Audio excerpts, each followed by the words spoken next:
De una de las figuras más legendarias de la historia, un nombre que todavía hoy resuena con la fuerza de los mares del norte y el filo del acero. Ragnar Lothbrok. Y es que esta frase nos mete de lleno en su mundo, ¿verdad? Un mundo brutal, forjado en el frío, la fe y la batalla, donde las leyendas no se contaban, se vivían. Y en el centro de todo, un hombre que parecía nacido para ser eterno. Vale, vamos al lío. ¿De dónde sale una figura como Ragnar? Para entender por qué su nombre llegó tan lejos, tenemos que viajar a su origen, a esa Escandinavia del siglo IX, envuelta en bruma y misterio.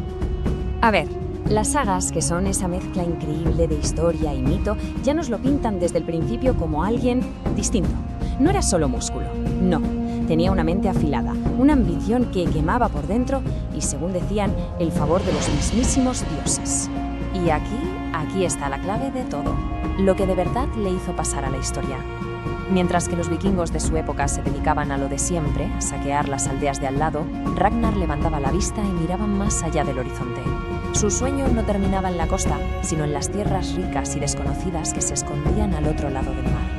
Pero claro, un sueño sin acción no es nada, y Ragnar estaba a punto de hacer algo que lo cambiaría absolutamente todo.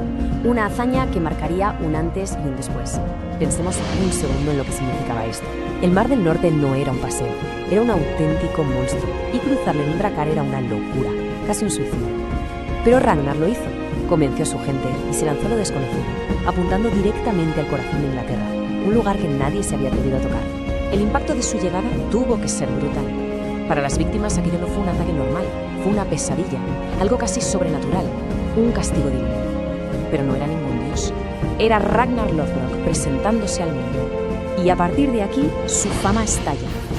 Ya no es solo un caudillo vikingo más, se convierte en una leyenda viviente, un nombre que se susurra con miedo en las cortes de toda Europa. Su reputación se disparó. La gente empezó a contar historias increíbles para intentar explicar cómo un hombre podía tener tanto éxito.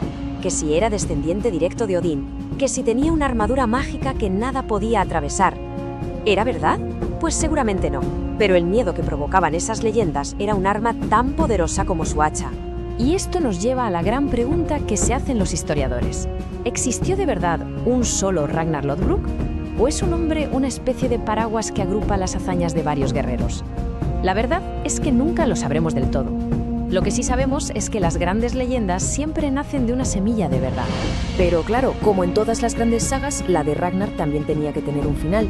Y como no podía ser de otra manera, su caída fue tan épica y legendaria como su vida. La escena de su muerte es pura épica nórdica. Imaginen, lo captura su enemigo, el rey Aella, y para humillarlo decide darle una muerte terrible, lanzándolo a un foso lleno de serpientes. Pero Ragnar, en vez de suplicar, se ríe. Y con su último aliento lanza una profecía, una promesa de la venganza terrible que sus hijos desatarían sobre Inglaterra. Y aquí es donde la historia da un giro alucinante, porque la muerte de Ragnar no fue el final de su poder, al contrario, fue la chispa que encendió una tormenta de furia como el mundo no había visto jamás. ¿La respuesta a su ejecución? Pues sus hijos, nombres que también serían leyenda como Bjorn Piel de Hierro o Ivar el Deshuesado, no se conformaron con una pequeña incursión. No, reunieron al ejército vikingo más grande que se había visto hasta la fecha. Y lo que vino después fue una invasión a gran escala que cambió el mapa de Inglaterra para siempre. El gran ejército pagano cumplió la última promesa de Ragnar con fuego y acero. Al final, su legado resultó ser mucho más poderoso muerto que vivo. Y por eso seguimos hablando de él hoy, siglos después. Su historia sigue viva en las sagas antiguas, en libros, en series que ve todo el mundo. Se ha convertido en un arquetipo, en el símbolo del espíritu vikingo, valiente, imparable e indomable. Y terminamos con esta reflexión. Quizás nunca sepamos qué partes de su historia son 100% reales y cuáles no, pero a lo mejor eso no es lo más importante.